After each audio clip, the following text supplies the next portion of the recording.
Probability को मज़ीद discuss करते हैं। हमने पिछले वीडियो लेक्चर में ये देखा कि म्यूचुअली एक्सक्लूसिव इवेंट्स क्या हैं,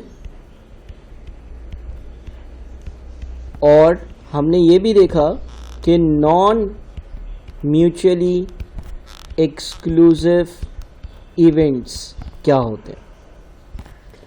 अब इन्हीं बातों को अगर हम आगे बढ़ाएं तो इनसे एक लॉ बनता है प्रोबेबिलिटी का, which is known as addition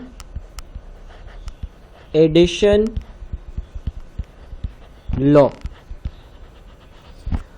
और जो एडिशन लॉ है वो अगेन दो टाइप्स के हैं, addition law for mutually exclusive events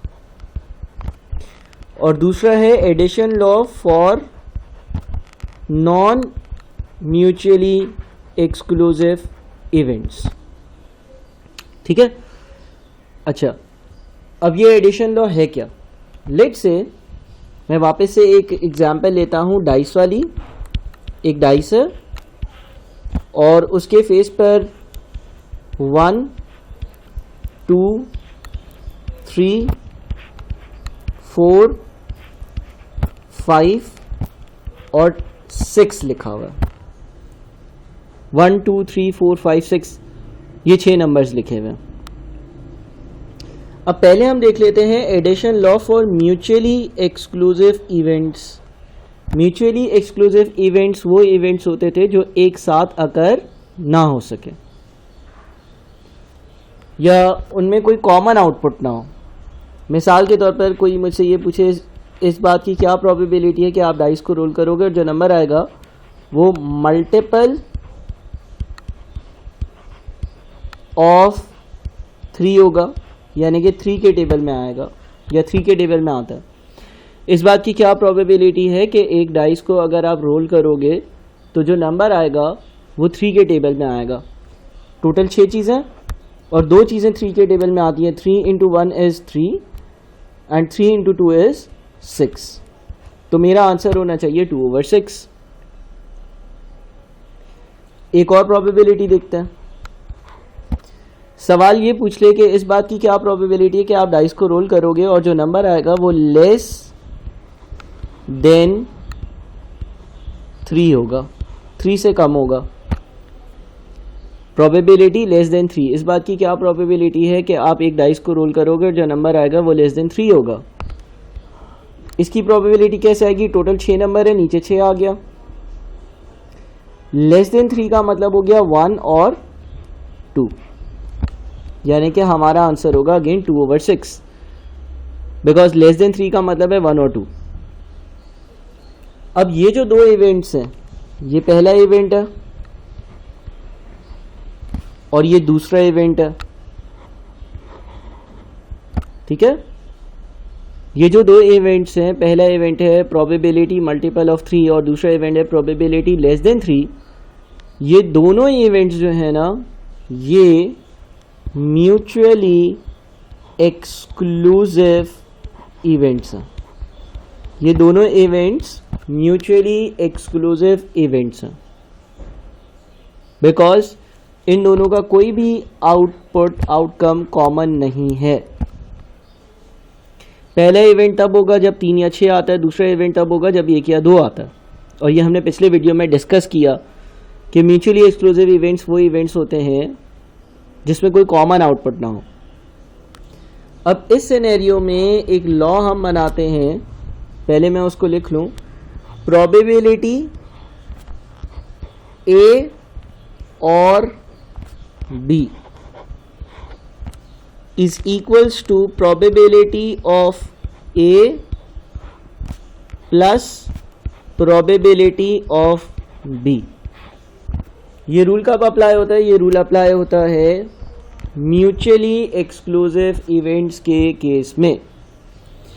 mutually exclusive events वो इवेंट्स होते हैं कि जो एक साथ अकर ना हो। अब सर इसका मतलब क्या है? प्रोबेबिलिटी ऑफ ए और बी, ए या बी, यानी कि मिसाल के तौर पर लेट्स से इस एग्जांपल से हम सवाल ड्राफ्ट करते हैं। कोई अगर मुझसे ये पूछता है इस बात की क्या प्रोबेबिलिटी है अगर तुम एक डाइस को रोल करो, तो इस बात की क्या प्रोबेबिलिटी है कि जो आंसर आएगा वो मल्टीपल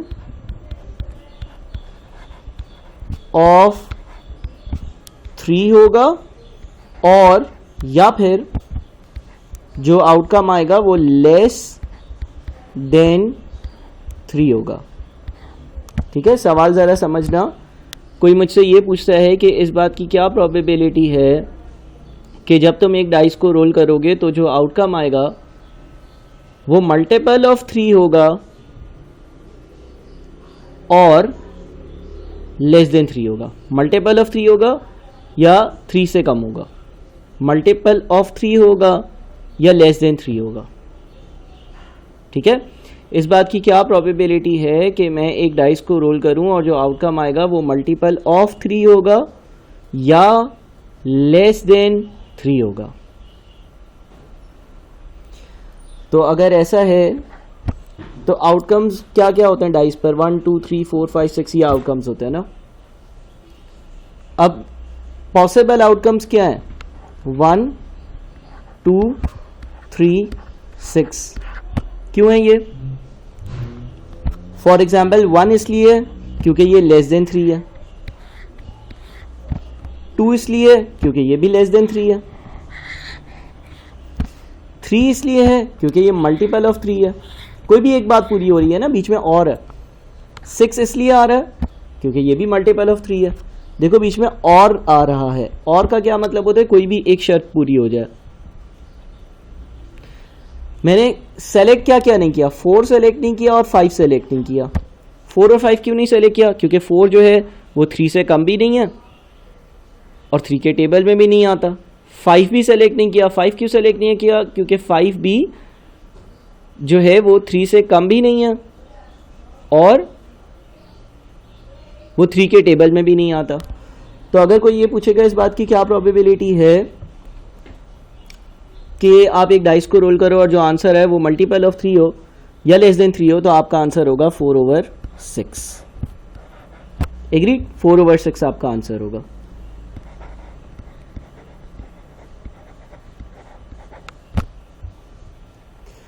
अच्छा, अब इस लॉ के हिसाब से, addition law of mutually exclusive events के हिसाब से, अगर कोई आपसे ए और बी पूछता है, यानी कि कोई आपसे पूछता है प्रोबेबिलिटी मल्टीपल ऑफ 3 और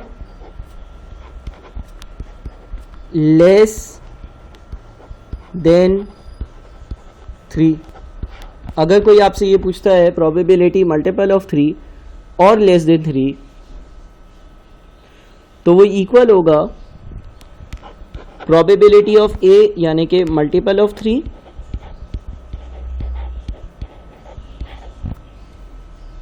प्लस प्रोबेबिलिटी ऑफ बी यानी कि लेस देन 3। यानी कि अगर कोई आपसे ये सवाल पूछता है तो इस सवाल को सॉल्व करने के 2 तरीके हैं। पहला ऑप्शन तो ये है कि सॉल्व कर लो, जैसे हमने यहाँ पे किया। पहला ऑप्शन तो ये है कि सॉल्व कर लो, यानी कि नीचे टोटल आउटकम्स लिखो, ऊपर फेवरेबल आउटकम्स लिखो, फेवरेबल आउटकम्स देख लो कि कौन कौन से। पहला ऑप्शन। दूसरा ऑप्शन क्या है कि अगर आपसे कोई ये चीज़ पूछता है तो मल्टीपल ऑफ 3 की आपके पास अगर प्रोबेबिलिटी है, जो कि मेरे पास मौजूद है, जो कि 2/6 है, और लेस देन 3 की आपके पास प्रोबेबिलिटी है जो कि मेरे पास मौजूद है, जो कि 2/6 है, तो इन दोनों को ऐड कर दो, सेम आंसर आएगा। लेकिन शर्त क्या है? शर्त यह है कि ये एडिशन लॉ तब अप्लाई होगा जब इवेंट्स क्या हो? म्यूचुअली एक्सक्लूसिव इवेंट्स हो। नॉन म्यूचुअली एक्सक्लूसिव इवेंट्स के केस में ये वाली प्रॉपर्टी अप्लाई नहीं होगी। ये प्रॉपर्टी आपके पास है addition law for mutually exclusive events. Addition law for mutually exclusive events. Addition law for mutually exclusive events. Mutually exclusive events के केस में ये प्रॉपर्टी अप्लाई होगी वरना अप्लाई नहीं होगी।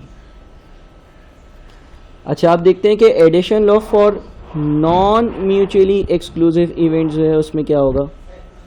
Addition law for non mutually exclusive events के case में क्या होगा, तो उसकी अगेन हमें एक एग्जांपल बनानी पड़ेगी।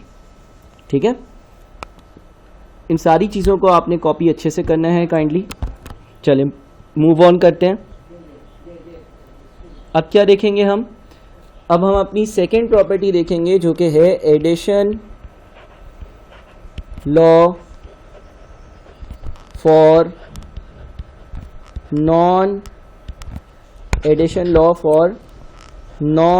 Mutually exclusive events. Addition law for non mutually exclusive events. अब इस addition law for non mutually exclusive events के केस में क्या होगा, अगेन हम एक एग्जांपल लेते हैं। फॉर एग्जांपल एक डाइस है, उस डाइस को मैं रोल करूंगा तो 1 2 3 4 5 6 कोई भी एक नंबर आ सकता है, 1 2 3 4 5 6। ठीक है, एक डाइस है, डाइस को रोल करूंगा तो 1 2 3 4 5 6 कोई भी एक नंबर आ सकता है। लेट्स से कोई मुझे ये बोलता है कि इस बात की क्या प्रोबेबिलिटी है कि जो नंबर आएगा वो मल्टीपल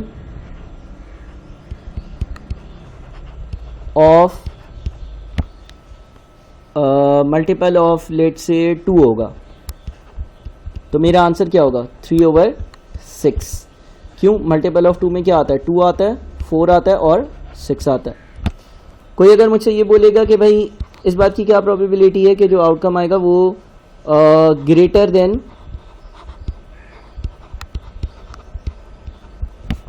लेट्स से 3 होगा, तो मेरा आंसर क्या आएगा 2/6 आएगा। क्यों 2/6 आएगा, ग्रेटर देन 3 में क्या क्या आ जाता है, अच्छा 4 5 6 3/6 आएगा, सॉरी 4 5 6। अब ये क्या है भाई, ये वाला इवेंट और ये वाला इवेंट म्यूचुअली एक्सक्लूसिव तो नहीं है।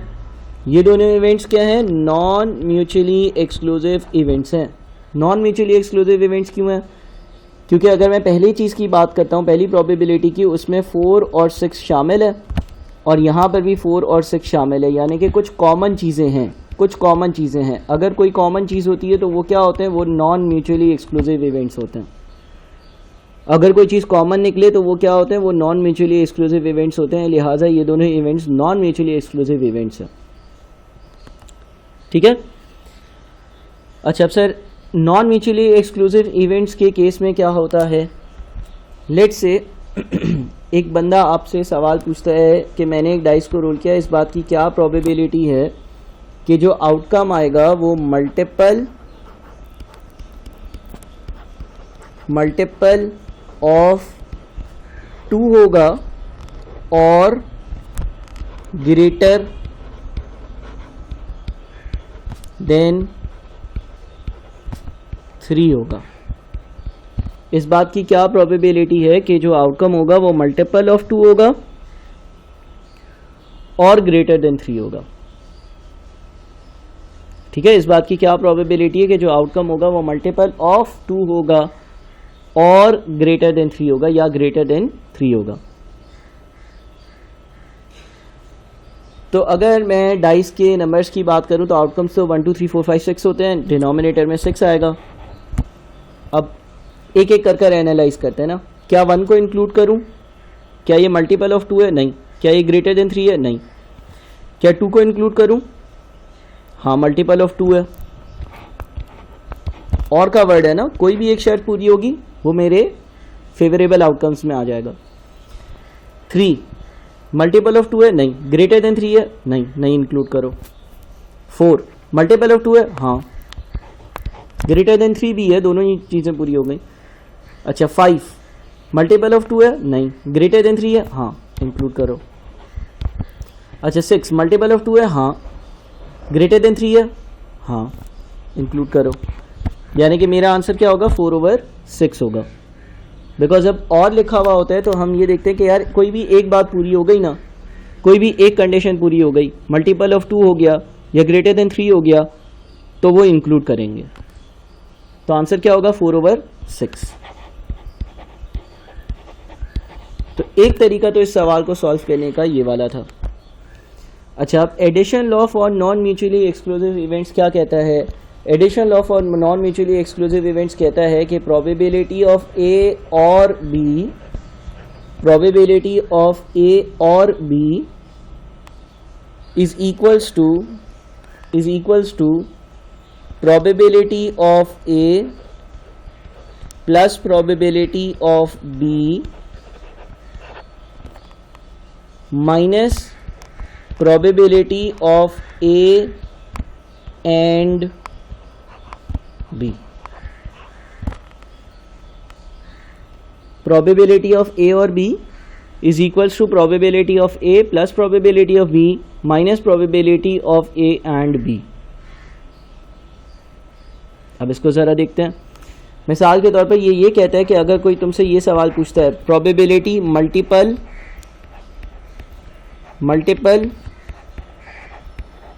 ऑफ 2 और ग्रेटर देन 3। कोई तुमसे ये सवाल पूछता है प्रोबेबिलिटी ऑफ मल्टीपल ऑफ 2 और ग्रेटर देन 3, तो इसका जवाब होगा प्रोबेबिलिटी मल्टीपल ऑफ 2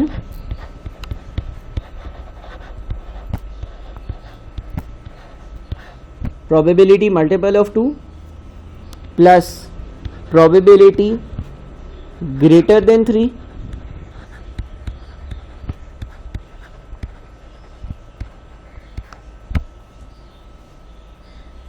क्योंकि प्रोबेबिलिटी ऑफ ए और B is equals to probability of A plus probability of B minus probability of multiple of 2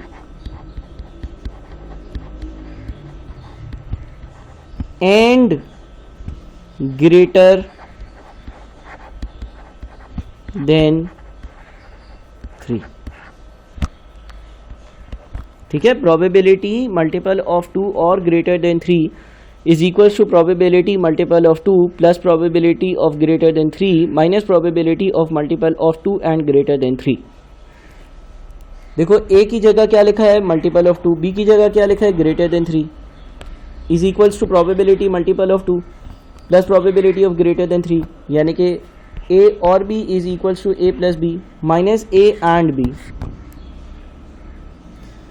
अब देखो, अगर मैं इसको इस मेथड से सॉल्व करूंगा तो probability multiple of 2, probability multiple of 2 यानी कि 3/6, प्रोबेबिलिटी मल्टीपल ऑफ 2 यानी कि 3/6, प्रोबेबिलिटी मल्टीपल ऑफ 2 यानी कि 3/6, probability greater than 3, probability greater than 3, 3 से ज़्यादा होने की प्रोबेबिलिटी यानी कि 3/6, माइनस क्या करना है इसमें से, माइनस इसमें से करना है probability multiple of 2 and greater than 3। ठीक है, माइनस क्या करना है इसमें से, माइनस करना है probability multiple of 2 and greater than 3। Minus क्या करना है, माइनस करना है probability multiple of 2 and greater than 3। तो जब बोलता है कि multiple of 2 and greater than 3 यानी कि 2 के टेबल में भी आए और 3 से भी ज़्यादा हो, 2 के टेबल में भी आए और 3 से भी ज़्यादा हो, तो वो है 4 और 6। 4 और 6 दो ऐसी चीज़ें हैं ना जो 2 के टेबल में भी आती हैं और 3 से ज़्यादा भी होती हैं, यानी कि ये माइनस करवाना चाह रहा है 2 और 6। तो अगेन आंसर क्या बचा, 4/6 बच गया आंसर। ठीक है, ये आपका आंसर है। और देखो, इस तरीके से भी आंसर वही आ रहा है जो इस वाले तरीके से आ रहा है। दोनों तरीकों से आंसर सेम आ रहा है, ये भी 4/6 है, ये भी 4/6 है।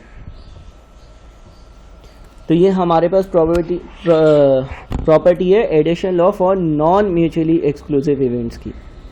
अच्छा, ये बात याद रहे कि इसकी कोई लॉजिक भी है। देखो, जब हम प्रोबेबिलिटी मल्टीपल ऑफ 2 बोलते हैं तो इसमें 2 शामिल है, 4 शामिल है और 6 शामिल है। फिर इसमें जब हम probability of greater than 3 add करते हैं तो उसमें 4 शामिल है, 5 शामिल है और 6 शामिल है। अब होता क्या है कि जब हम इन दोनों को ऐड करते हैं और क्योंकि ये नॉन म्यूचुअली एक्सक्लूसिव इवेंट्स है तो कुछ चीज़ें 2 बार काउंट हो जाती हैं। देखो ये जो 3/6 और 3/6 है ये 6/6 बनेगा। इसमें क्या चीज़ें 2 बार काउंट हो गई होंगी, ये 4 और 6 इसमें भी शामिल है, ये 4 और 6 इसमें भी शामिल है। तो उसूलन उसको एक बार हटाना चाहिए, इसीलिए मैं 4 और 6 हटाता। 4 और 6 कैसे हटाता हूँ, मैंने माइनस क्या किया, मैंने माइनस किया 2/6। 2/6 क्या था, 2/6 था probability multiple of 2 and greater than 3।